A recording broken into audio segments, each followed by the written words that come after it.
இசையும் இசையும் இசையும் இசையும் நிகழ்ச்சியை கேட்டுட்டு இருக்கீங்க. அந்த பக்கமா கிஷன் கூட பேசிட்டு இருக்கேங்க. தொடர்ந்து S12 வரிசை 873 RGM கிளிக் வாயிலா இப்போ உலகெங்கிலும் இருந்து நிகழ்ச்சியை கேட்டுட்டு இருக்கிற உங்களுடைய அன்புக்கும் ரசனைக்கும் நன்றி.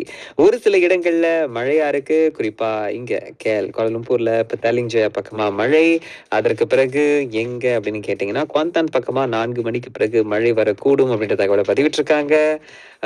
மற்ற இடங்கள்ல வந்து வானிலை சுமூகமா தான் இருக்கு அப்படின்ற தகவலை மலேசியா பதிவிட்டிருக்காங்க. அங்க வெளியே போயிட்டு இருக்கீங்க அப்படின்னா பார்த்து பத்திரமா போங்க. இதுக்கு மேல நாங்க ஒரே ஒரு விஷயம் சொல்லணும் என்ன அப்படின்னா, டிக்டாக்லாம் பார்த்துட்டு பயணம் செய்யக்கூடாது. தொலைபேசியை கீழ வச்சுட்டு ஸ்டேரிங்ல மட்டும் தான் உங்க கைகள் இருக்கணும். உங்கள நம்பி உங்களுடைய குடும்ப உறுப்பினர்கள் காத்துட்டு இருக்காங்க. மறந்துடாதீங்க.